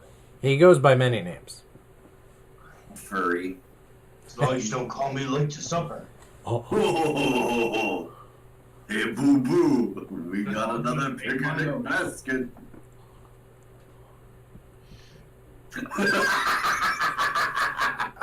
We have proof. We have spousal abuse. Now we can't hear you. We at all. are filming this. Oh man. I see. It's on YouTube. See Spouse abuse. It's on YouTube forever now. She is. She's also on YouTube because of Snope's YouTube channel. She did that for a little bit. Anyways, Very cool. ah! Ah, So, Kiape and Raynen, what are you guys Yo. doing during this time? I look at the I look at the druid. Finish my thought, and I say, "Oi, you got a frostbolt? cone of cows. You got like some ice I could just throw at it? Is something Yeah. we should do that? It grows. It's the brown mold that grows off of heat, whatever. Fuck, that's cool. Yeah. I want to point at the floor right now and be like, "Hey, you guys, going over to that door, Prince." You can go check it out. I want to get rid of this shite right here. This is probably No, it's the door. It's that door that nobody Oh. goes to. So, yeah, Kiape shows you on the floor. He points out the tracks, and you can see that there are I'm like, "Look at this. there are Look." many, many footprints that go these two directions. Shit. And there are, Look at like, this thing I'm pointing to. there are, like, only a few that go over toward that.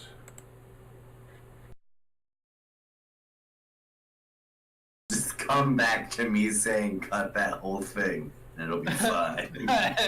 Just Just have like a. So I think we lost quick Raynen. jump cut. Jump cut. So I think we lost Raynen. What are you guys going to do about this brown mold monstrosity? Here. Oh, hi. What are you doing? I'm here. Would necrotic damage do anything to it? To y'all. Say again, Raynen. Just been listening to cold? y'all. Necrotic damage would not kill it. Necrotic damage would probably trim it back a little bit, but it wouldn't kill the main. and I need Well, to you guys read also, so you you can tell looking at it that in order to get at the main bulk of the mold, you're going to have to open the door. All right. Get on the floor. Everybody walk the dinosaur. Who wants to open the door? Open the door. Get on the floor. Everybody walk the I door. want to go in there, but. Does it open towards us or into the mold? It opens towards you. Can we tie a rope to the door and then get on the floor and everybody walk the dinosaur? I don't want to. Tie her up to the door. Get on the floor. Everybody walk the dinosaur. I don't want to stand in front of that door. We open it. Well, I'm gonna have to stand here and I'm gonna shoot ice down it. The best I got for you. You got ice spells? I do. I've got burning hands. I can heal it. I will start this fight against you. I can cast fire too. I can create a bonfire for us. Good. Good. All right, what do you think, guys? I would. Do it. I will pop it. I will pop it open. Okay. So you grab the doorknob and you twist it. Give me a Constitution saving throw. Luckily, He's just gonna be holding the doorknob. my Constitution is actually good. 3. Also, Hank. 1 sec.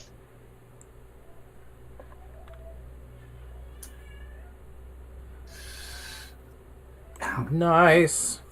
So the doorknob is so cold that it burns in your hand. Luckily, you have very manly goblin-y hands, and so you only take half damage. Oh. Were you a cook at one point? Problem. So you take 2 cold damage. Wow. Fuck that.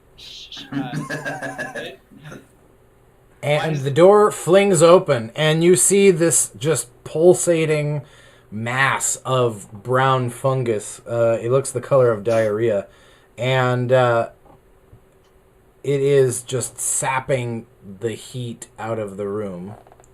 And it feels like, somebody opened a window onto a blizzard.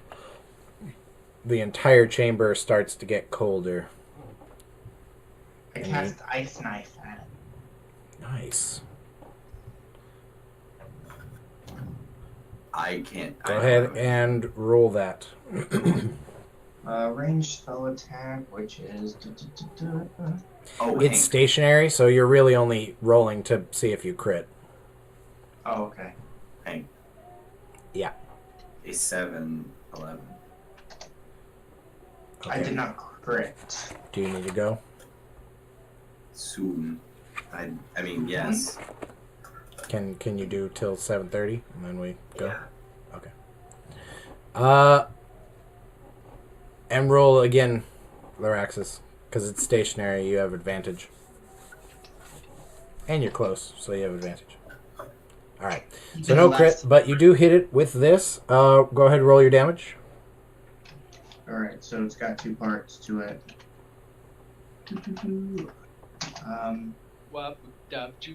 So you conjure this icy bolt, like a jagged icicle thing, Yes. and you send it careening toward the center of the mold, toward the mass of fungus, and you hear it just screech, and the icicle kind of sticks into the wood.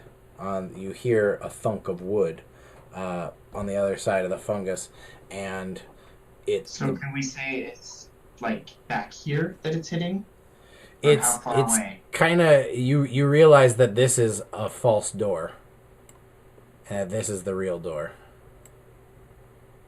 So it's kind of same doorway, 2 doors. Okay. Well, are you ready for the next part? Because Yeah. Tough has to roll a dexterity save. Oh, Because it that's fails right. automatically. Hmm. It fails. His dex save does. Yes, Wait, because it's stationary. So No. Tough does. The monster. Yeah, it explodes, hits everything within a 5-foot radius. Oh, okay. Oh, shit. Tough. Roll a dexterity saving throw. I have a +8. Shit. Nice. That's a pass. All right, so I dealt a total of 10 ice damage to the mold. Good. So that's enough that it just starts to spread away, and a hole is made that is large enough for you guys to pass through. On the second door, it says, there's an inscription in common, and it says, "Thou hast made thy own path. Continue." Ooh, I like it. Okay. Remember not to be deceived. All right, go through. All right. Marching Before order. the roads. Do you not want to check the other doors? Not really. Fantastic. I will continue down the hallway. So there is this much hallway that is revealed. And it continues down to a corner like so. I will investigate all the way down to the corner. Ooh. Peek my head around the All right, roll your investigation. Yes, sir. Fail this. Watch. There are no traps down this corridor that you can discern. It is clear. 10 out of 10. I fail. I continue walking down and I peek my head around. When I get here, I peek my head around. All right, go ahead, roll again. You peek and you see this much.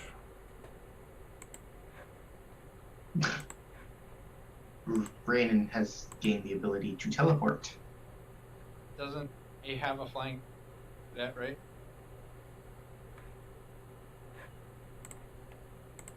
So Does have a you flying- you see that there's no light down this hall, and so you are not quite sure what's waiting for you down there.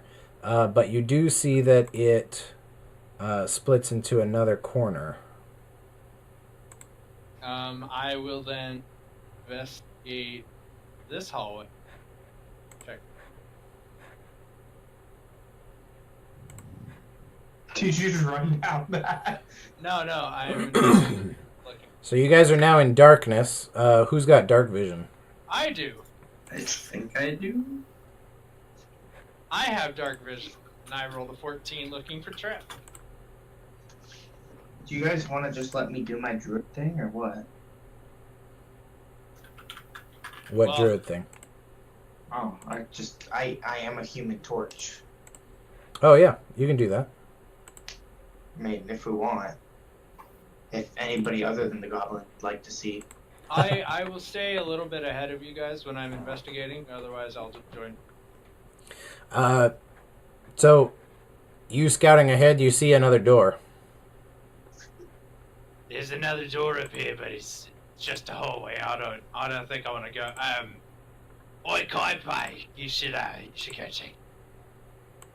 I shall go check it out. Also, I don't have dark vision. Okay.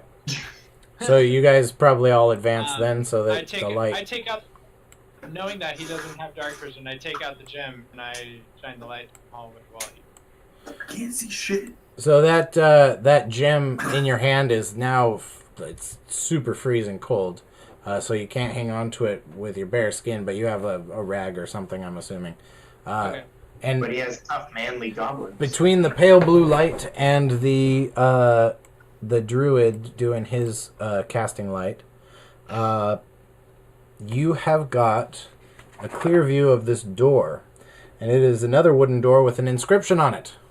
What? It says, "Know your enemy, shatter all that blinds you, and burn thy adversary to ashes." Shatter what? Well, That Wait, sounds say it poetic. again.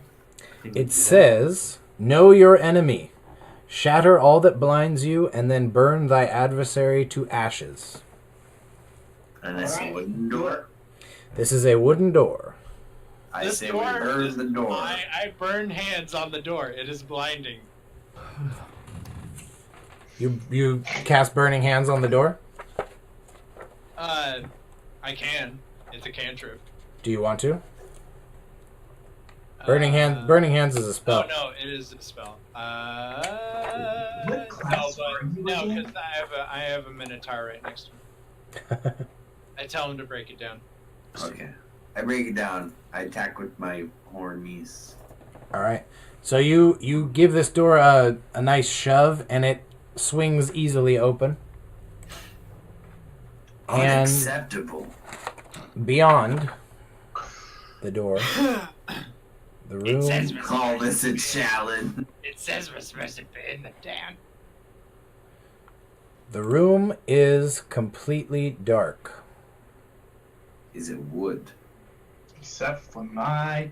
Yeah, it's completely dark, except it's not. I would like to do an investigation roll.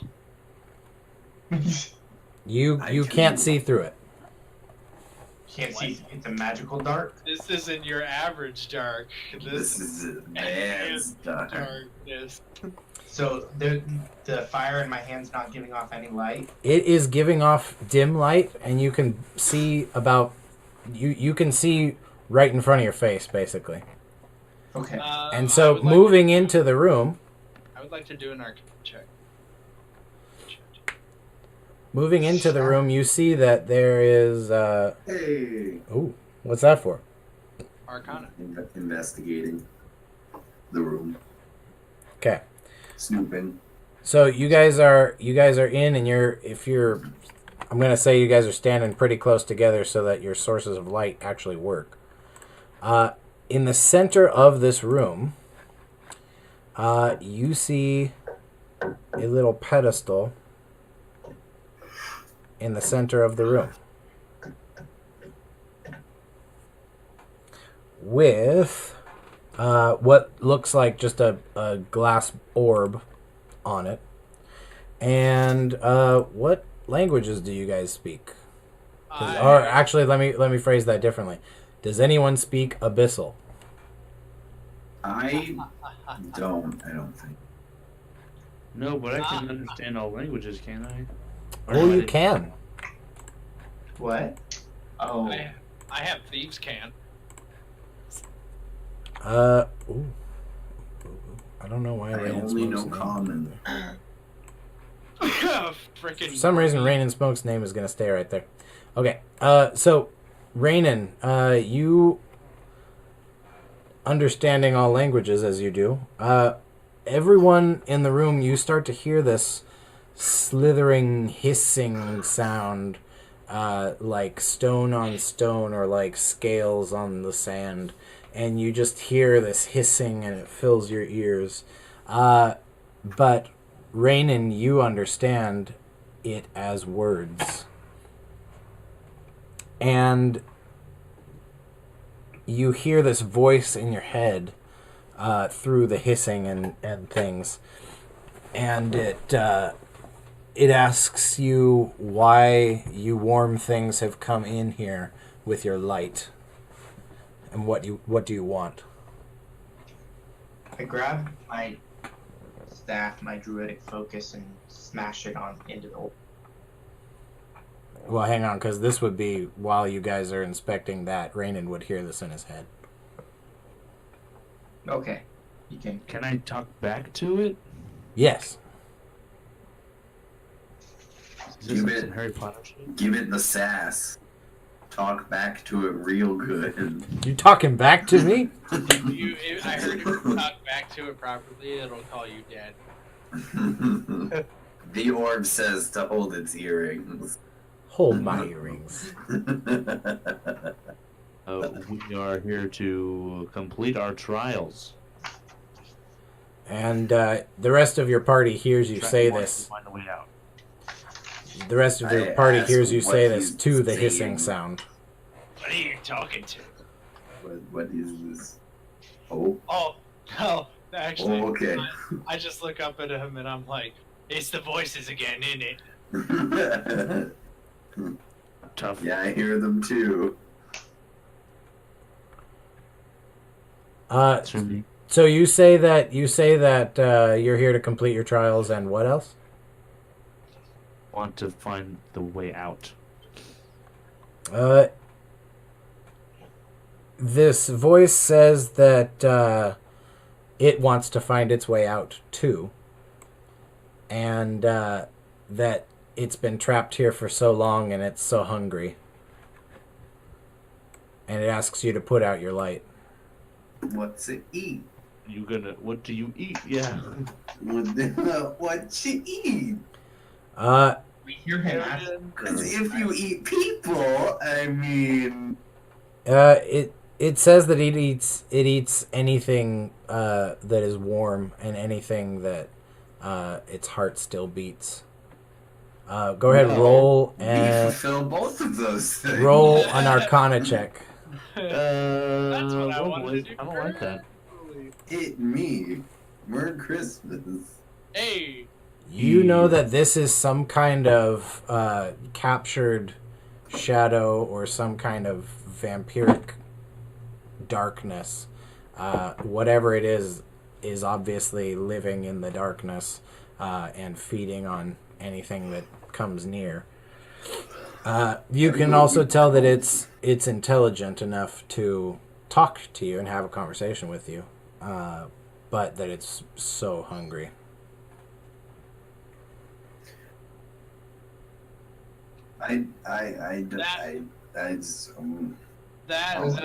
that gem I have glows, right? I don't trust like that. Yes, you have a little bit of light in this darkness, and you guys have seen the orb. Does it cut through the darkness, or does it still feel like it? No, it's like pressing in on your light. Ah. Is it like a Tell rainbow my in the companions that dark? we are not alone. Hey, out of curiosity, I do can't fake understand. cows have heartbeats? I Are they take warm? I take this stone. Say again, Loraxus? Do fey cows have heartbeats and are they warm? Do fake owls? Fey cows. Oh, fey cows. No. They would not have heartbeats. Oh, that's a shame. They would be too magical for that. I would like to tame the shadow. Yeah, you said earlier run into something and we want to tame it. You'll figure out a way to do it. I have. I want to tame the shadow. I've already figured it out. Okay, who are we sacrificing to the shadow? But no. We're sacrificing the shadow. and I Raynen take goes, the gem. no, guys, come on. I take the gem in my hand Okay. and I smash the bowl with.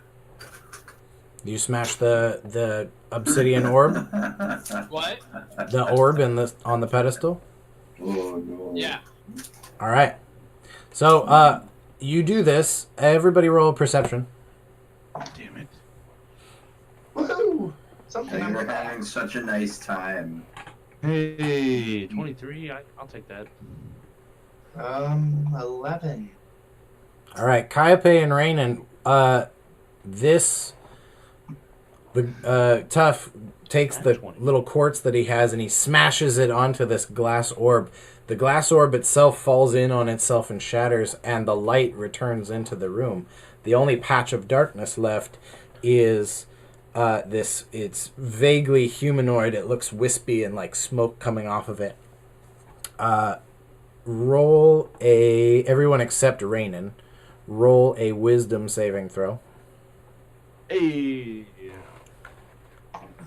Oh wow.